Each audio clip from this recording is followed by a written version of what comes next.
미국의 43대 대통령이 조지 부시입니다. 2008년 12월 14일에요. 부시가 이라크를 방문했을 때 이런 일이 있었어요. 한번 잠깐 보여주시겠어요? 이라크를 깜짝 방문한 부시 미국 대통령이 기자회견장에서 봉변을 당했습니다. 이라크 기자가 신발을 던졌는데 부시 대통령 재빨리 피했습니다. 김영민 기자입니다. 이라크에서 총리회담 직후 기자회견을 시작하려던 조지 부시 미 대통령에게 신발 두 짝이 날아왔습니다. 누리 알말리키 이라크 총리와 회담 직후 기자회견에 임하려던 순간이었습니다. 이라크에게 미국은 여러 가지로 감정이 좋은 나라가 아니죠. 그렇다 보니까 부시 대통령한테 저 기자가 신발을 던졌는데요. 중동에서는 신발을 던지는 거 굉장히 모욕적인 표현이라 그럽니다. 왜냐하면 그 옷도 있고 가방도 있고 사실 뭐 지갑도 있고 던질 거 많잖아요. 근데 왜 하필이면 신발이냐? 신발은 땅에 직접 닿잖아요. 그러다 보니까 그 중동에는 개도 많대요. 개똥이 막 널려있는, 개똥도 밟고 땅에 떨어진 더러운 거 많이 묻을 수 있잖아요. 이게 신발을 더럽게 생각하다 보니 중동에는요, 신발에 대한 예절이 되게 많대요. 몇 가지를 제가 찾아봤는데, 신발 막 벗고 애들 후닥닥닥 뛰어들어가면 어때요? 신발이 막 한 짝은 이리 날아가고 한 짝은 저리 날아가고 막 뒤집어져 있고 그렇잖아요. 근데 절대로 신발이 뒤집어지면 안 된대요. 왜냐? 바닥이 위로 올라가면 신께서 그걸 본다는 거예요. 그러면 이거 신께 바닥을 들어온 걸 보여드리는 이거 불경한 행동이라는 겁니다. 그래서요, 신발을 벗을 때는 꼭 얌전하게 벗어놓는데요. 그게 이제 아랍의 전통이라는 거예요. 또 아랍의 욕 중에 이분 알 쿤다라 이런 욕이 있대요. 이게 뭐냐 하면 신발의 아들 그런 뜻이라는 거예요. 그러니까 아까 신발은 더러운 거라 그랬잖아요. 그러니까 더러운 거의 아들이냐? 그게 아니래요. 뭐냐 하면 더러운 거의 아들이라 그랬으니까 그 부모가 어떻다는 거예요? 더러운 사람이라는 뜻이에요. 그러니까 이게 단순히 내가 뭐 그냥 신발같이 더러운 놈이야가 아니라 부모까지 싸잡아서 욕하는 의미라는 거예요. 그러니까 굉장히 악한 욕이라는 겁니다. 또 다리를 꼬고 앉는 것도 안 돼요. 여러분 중동에 혹시 그 성교회 가셔가지고 무슨 뭐 성지순례 가시면은요, 절대로 다리 꼬고 앉으시면 안 돼요. 왜냐하면 다리를 꼬고 앉다 보면 상대방한테 신발 바닥이 보일 수 있잖아요. 이러면 더러운 걸 보여주는 거예요. 이게 되게 무례한 행동이라는 거예요. 그러니까 절대로 다리를 꼬고 앉으면 안 된다는 겁니다. 이런 불결한 신발을 부시한테 던진 거예요. 무슨 의미겠어요? 부시는 개만도 못한 놈이다. 이제 그런 욕이 들어있다는 겁니다. 오늘 본문에서도 이런 신발에 대한 언급이 있습니다. 하나님께서 처음 모세를 찾아오셨는데 그때 하신 말씀이 오늘 우리 본문에서 보시면 네 신을 벗으라, 그런 말씀이 있었어요. 거룩하신 하나님 앞에 설 때는 불결한 거, 더러운 거 내려놓으라는 거예요. 거룩하게 나와야 한다는 겁니다. 여러분, 이때 모세의 나이가 80살이었대요. 여러분 80세면 어떻죠? 사실 뭘 새로 시작하기가 굉장히 늦은 나이잖아요. 참 이상해요. 하나님께서 기왕 오실 거 한 30살, 40살 한참 팔팔할 때쯤 오셔서 사명을 주시면 얼마나 좋아요. 받는 사람도 뜨겁고 열심히 일할 수 있고 뭐 그렇잖아요. 기왕 오실 거 좀 그렇게 젊었을 때 오시면 얼마나 좋습니까? 여러분 80살쯤 되면 어때요? 우리 권사님들 80살 되시니 어떠세요? 그냥 서 있기도 힘들어. 가만히 서 있는 것도 힘들어요. 그냥 서 있기도 힘든 80살에 오셔가지고 뭘 하려는 거예요? 네. 근데 여러분, 이게 사람의 생각이라는 거예요.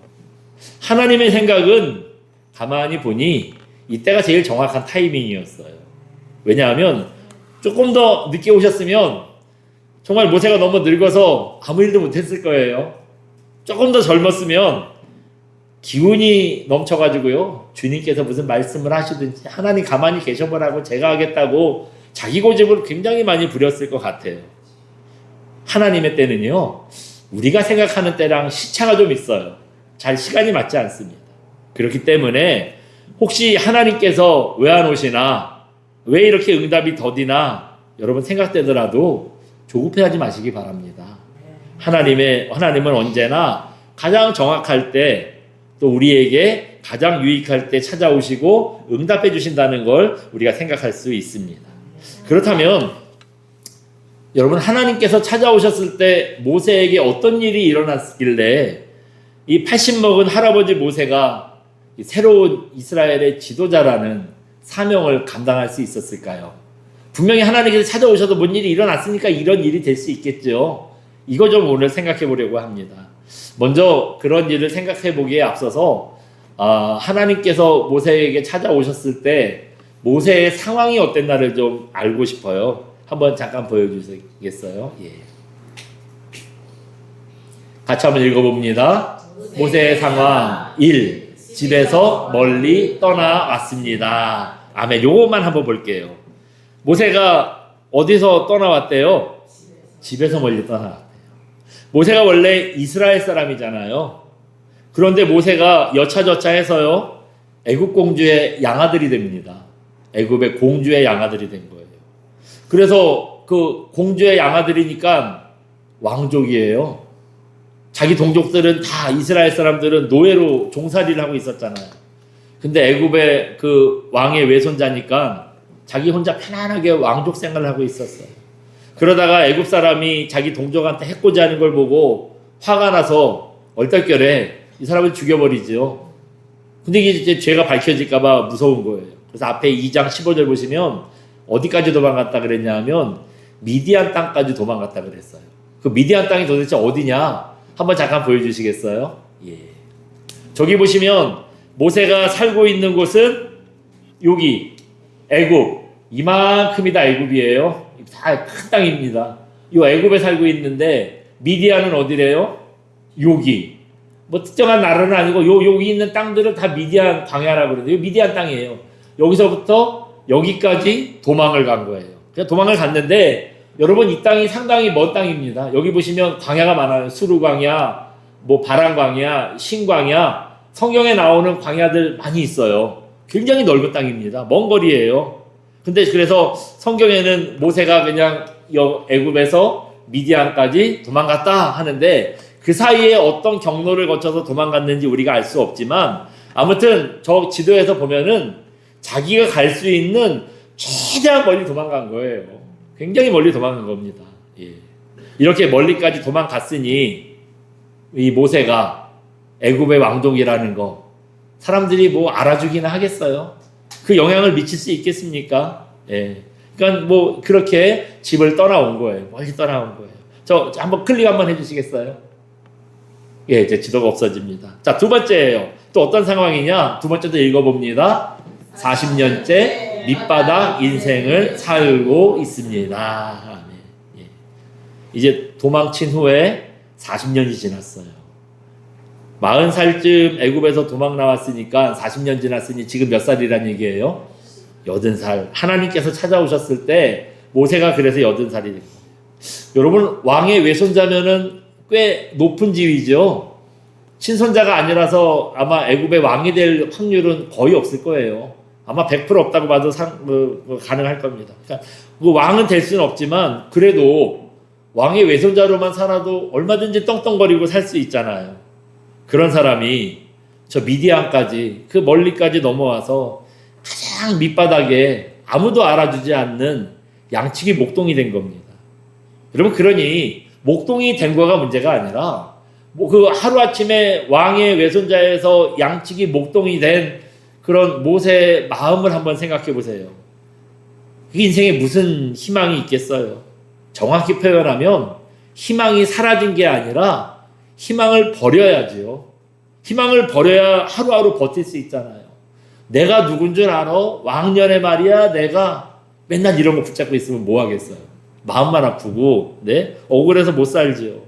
그러니까 그렇게 40년 동안 내가 왕족이었는지 애굽에서 어떻게 살았는지 이거 다 잊어버리는 거예요. 그냥 밑바닥에서 사는 겁니다. 자, 세 번째 또 상황이 있어요. 3번도 읽어봅니다. 나그네 인생입니다. 네. 모세의 인생이 어떤 인생이었다고요? 나그네 인생이었대요. 모세 아들이 둘이 있었는데 첫째 이름이 게르솜이에요. 게르솜이 이름이 뜻이 뭐냐 하면 나그네라는 뜻입니다. 아버지가 아들 부르잖아요. 게르솜아, 게르솜아 부를 때 우리로 따지면 뭐예요? 나그네야, 나그네야. 애 이름을 나그네야, 나그네야 부르는 거예요. 네. 이게 나그네야, 나그네야, 게르솜아, 게르솜아 부를 때마다 무슨 마음이겠어요? 내가 나그네지. 네. 이 세상에 나는 정부칠 곳 없는 그런 삶이지.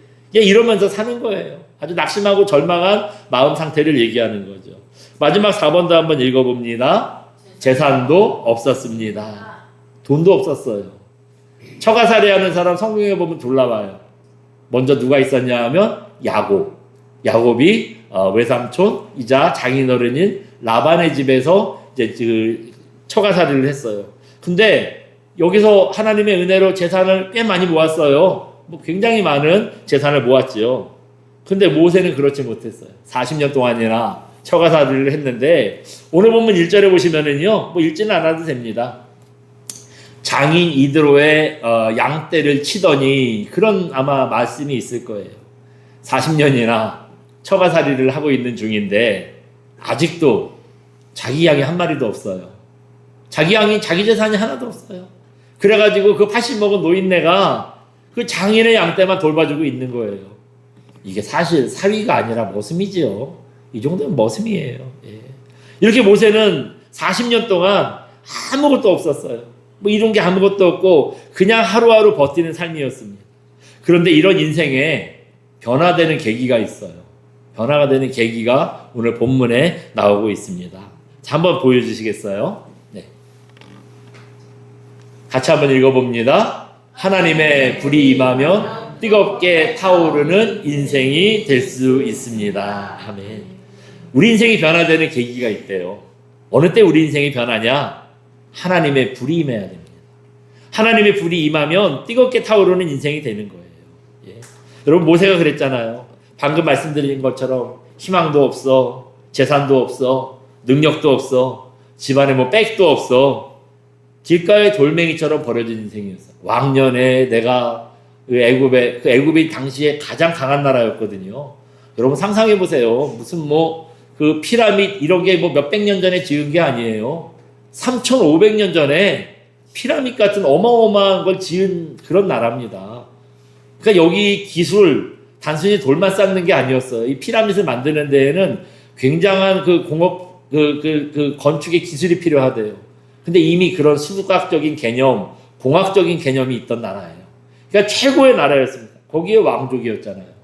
옛날에 그랬는데 이제 40년 동안 그 장인어른 집에서 머슴살이 하다 보니 아무것도 없어요. 도대체 남은 거 아니에요. 길가의 돌멩이처럼 그저 버려진 인생이었습니다. 근데 그런 인생이었는데 하나님께서 찾아오시자 어떻게 됐죠? 이 80 먹은 무명의 양치기 할아버지가 수백만 명의 사람들을 이끄는 지도자가 됐어요. 하루아침에 인생이 변합니다. 오늘 본문에 보시면 그 하나님께서 찾아오시는 장면을 아주 그림같이 설명을 하고 있어요. 우리 장면을 보여주면서 설명하고 있는데요. 한번 잠깐 보여주시겠어요? 네. 이제 오늘 우리가 읽은 본문의 내용 중에 보면은 포커스가 뭐냐 하면 떨기나무예요. 떨기나무. 떨기나무라는 게 저 앞에 있는 저런 나무가 떨기나무랍니다. 모세가 보니 저렇게 그 황량한 광야 한가운데 덩그러니 떨기나무가 있고 그 떨기나무에 불이 붙더래요. 여러분 저 떨기나무 보시면 어때요? 잎사귀도 작고 가지도 얇고 저런 나무가 타면 얼마나 오래 탈까요? 지푸라기처럼 불이 한번 확 붙고 나면 금방 꺼지는 거야. 그런 나무예요. 불이 오래 붙을 수가 없는 나무예요. 그런데 놀랍게도 불이 붙었는데 꺼지지 않더래요. 2절에 한번 볼까요? 2절 말씀 봅니다. 여호와의 사자가 떨기나무 가운데로부터 나오는 불꽃 안에서 그에게 나타나시니라. 그가 보니 떨기나무에 불이 붙었으나 그 나무가 사라지지 아니하는지라. 아멘. 분명히 저런 나무에는 불이 붙어도 금방 확 타버리고 그냥 꺼지는데 불이 꺼지질 않더래요. 하나님의 사자는 천사라기보다는 하나님께서 오신 걸 보통 얘기합니다. 그러니까 하나님께서 떨기나무 불꽃 가운데 임하셨는데 분명히 금방 꺼져야 되는데 이게 불이 꺼지지 않더라는 거예요. 마지막 절에 사그러지지 아니하니라 그랬잖아요. 불이 꺼지지 않는 거예요. 그리고 보면 신기하죠. 그러니까 신기해서 웬일이야 해가지고 가까이 가본 거예요. 가까이 가서 보니 불 가운데 하나님께서 오신 겁니다. 하나님이 계신 거예요. 여러분, 이 말씀이 우리에게 교훈하는 바가 있어요. 뭐냐 하면, 여러분, 저 떨기나무 어떻죠? 아까 말씀드린 대로 줄기가 얇아요. 저런 거 뭐 했어요? 목재로도 쓸 수가 없고, 너무 빨리 타버려가지고 뭐 땔감으로도 쓸 수가 없고, 도대체 어디에 써먹어야 될지 써먹을 데가 없는 나무예요. 예. 그런데 저 떨기나무를 가만히 보니 저게 딱 우리의 모습 아니던가요? 우리의 모습이 저런 모습 아니에요. 보잘것 없고 희망도 없고 돈도 없고 능력도 없고, 뭐 나는 열심히 뭐 한다고 하는데 나를 별로 쓸모있게 생각하는 사람도 없고, 네, 모세나 우리나 처지가 다를 게 없어요. 별다를 게 없습니다. 그런데 그런 떨기나무 같은 우리 인생에도 누가 찾아오시면 달라진다고요? 하나님께서 찾아오시면 달라지는 거예요.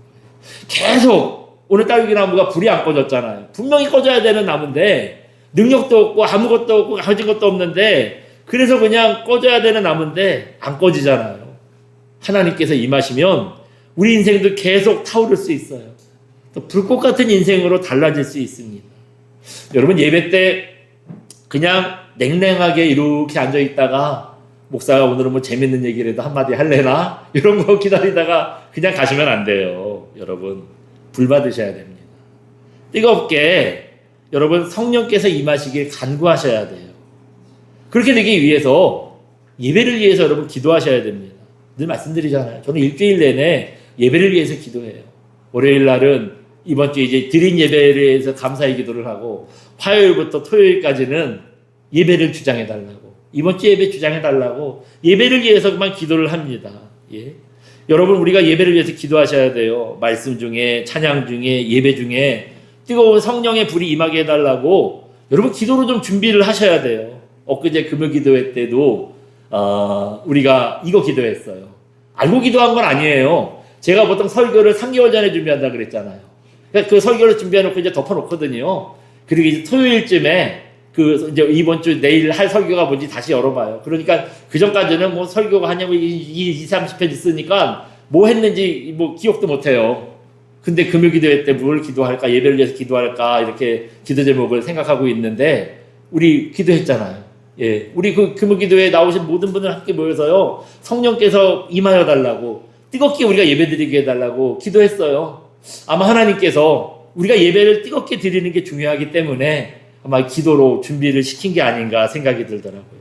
그래서 우리가 그때에도, 여러분 엊그제에도 그 기도해 온 모든 분들이 예배 때 성령의 불이 임하게 해달라고, 뜨겁게 우리를 인도해 달라고 여러분 얼마나 열심히 기도했는지 몰라요. 예배를 사모하고 한 주 내내 예배를 위해서 기도하면은요, 여러분 어떤 일이 일어나는 줄 아세요? 여러분, 이렇게 우리 엘리베이터 타고 탁 오잖아요. 저 멀리 엘리베이터 탁 열리면은 뭐 조금 늦게 오시는 분들은 이 찬양 소리가 들릴 것이고, 일찍 오시는 분들은 이 찬양팀 그 반주 연습하는 소리가 들릴 것이고, 그 듣고 이렇게 오시면 어때요? 저는 그 부교역자나 이제 예배 그 사역을 좀 쉴 때 좀 그런 걸 경험했거든요. 엘리베이터 탁 열리고 찬양 소리가 들리면 막 가슴이 뛰더라고요. 가슴이 뜨거워지더라고요. 네? 찬양 소리만 듣는데 벌써 마음이 녹는 거예요. 네? 막 빨리 나도 가서 저기 찬양하고 싶고 하나님 예배 자리에 앉고 싶고 막 감동이 되는 거예요. 그러니 어떻게 우리가 예배를 위해서 기도로 준비하지 않을 수 있겠습니까? 여러분, 세상에서 바쁘게 살다가 주일 됐다고 그냥 쫄래쫄래 그냥 오시면 안 돼요.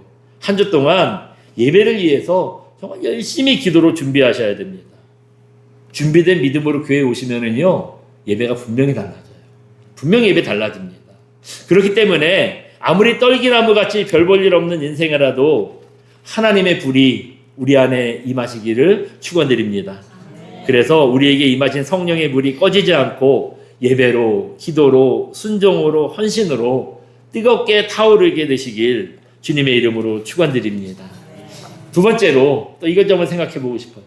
그런데 이렇게 열심히 얘기는 했는데 현실이 중요해요. 여러분, 현실은 어떻죠? 하나님을 만난 것 같기도 하고 안 만난 것 같기도 하고 뜨거운 것 같기도 하고 냉랭한 것 같기도 하고 우리 마음이 때에 따라 달라요. 때에 따라 달라요. 만약에 주님이 뭐 불현듯 도적같이 오신다는데 기왕에 오실 거면 내가 좀 뜨겁고 열심일 때 오셨으면 좋겠는데 내가 이렇게 냉랭하고 주님을 만난 건지 안 만난 건지도 아니 이럴 때 오시면 안 되는데 좀 그런 염려되는 마음 있잖아요. 왜 우리의 마음이 이렇게 때에 따라 다를까요? 네? 왜 우리의 마음이 이렇게 우리 믿음이 이렇게 왔다 갔다 할까요?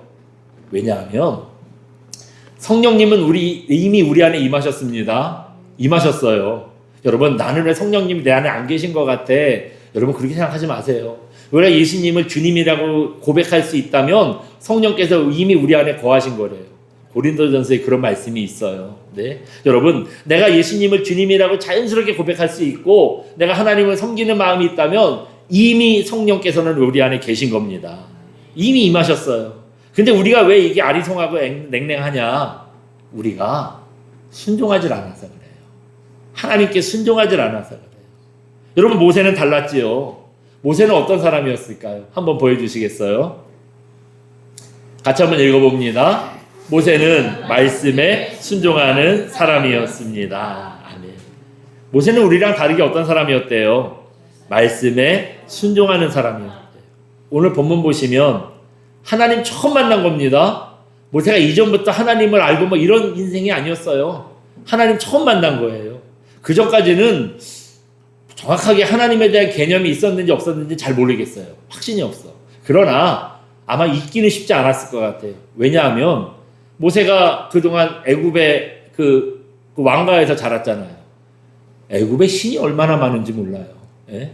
그 상형 문자로 막 이상하게 막 얼굴은 막 개 모양이고 여우 모양이고 막 쥐 모양이고 이런데 몸은 이거 다 신이에요. 신들이 얼마나 많아요. 또 미디안 광야로 나갔더니 거기도 또 미디안에서도 믿는 신들이 있어요. 그런 상황이니 하나님에 대해서 아마 몰랐다고 하는 게 조금 더 타당하지 않을까 싶어요. 예. 그런데 여러분 모세를 처음 하나님을 만나는 처음 순간인데 오늘 본문에 보시면 이 떨기나무가 뜨겁게 타오르는데 꺼지지 않지요. 신기하잖아요. 가까이 가서 보고 싶어요. 그 4절 보니까 모세가 그 불꽃을 보려고 가까이 다가갔다 그런 얘기를 하고 있어요. 그때 하나님께서 이런 말씀을 하세요. 5절 한번 읽어볼까요? 5절 같이 봅니다. 시작. 하나님이 이르시되 이리로 내 발에서 신을 벗으라. 아멘. 보통 신 같으면은 그게 있으면은 가까이 와 이렇게 할 텐데 오히려 하나님은 가까이 오지 말래요. 가까이 오지 말래요. 이건 단지 가까이 오지 말라는 말씀을 넘어서 모세의 생각은 가까이 가고 싶은 생각이잖아요. 근데 하나님은 오지 말라고 하시죠. 이걸 통해서 하나님께서 개념을 바꿔주시는 거예요. 네 생각대로 살지 말고 내 말대로 순종해. 가까이 가려는 네 생각, 가까이 오려는 네 생각 내려놓고 거기 머물고 있으라는 내 말대로 순종해야 돼. 이런 뜻이라는 겁니다. 그래서 모세가 어떻게 해요? 타고 있는 떨기나무에 가까이 가다가 말잖아요. 가지 않죠. 또 네가 선 곳은 거룩한 땅이니 어떻게 하래요? 신을 벗으라 그랬어요. 그래서 얼른 신을 벗었어요. 그 얘기 듣자마자 얼른 신을 벗어요. 모세는 가까이 오지 말라고 하시니 처음 보는 하나님이 가까이 오지 말라고 하시니 가다가 멈췄고요. 신을 벗으라고 하시니 얼른 신을 벗습니다. 처음 하나님 뵀는데 뵙자마자 하나님 말씀대로 했어요. 이렇게 하나님 말씀대로 순종했기 때문에 떨기나무같이 보잘것없던 모세의 인생이 뜨겁게 타오를 수 있었고요. 이스라엘의 지도자가 또 쓰임받을 수 있게 된 겁니다. 근데 여러분 우리는 어때요? 이미 하나님께서 우리에게 찾아오시고 불을 주셨는데 우리는요 그 불을 꺼트리는 일을 해요. 자꾸 재요. 금요기도회 때 오셔서 함께 기도하자 그러니 여러분 그런 얘기 저한테 한 번씩 들어보셨잖아요. 그때 무슨 생각하세요? 금요기도회까지 나가다가 내가 광신자 소리 듣는 거 아니야? 예? 금요기도회 나가면 그 다음에 한 주 내내 피곤한 거 아니야? 주말에 좀 쉬어야 되는데 하나님께서 하라는 대로 다 하다가 내가 손해보는 거 아니야? 아마 모르긴 몰라도 이 중에 하나쯤 여러분 생각해 보셨을 거리요. 이런 불신의 생각이 뜨겁게 타올라야 될 우리의 마음에 찬물을 끼얹는 거예요. 그러니까 여러분 마음이 흔들리시면 안 됩니다.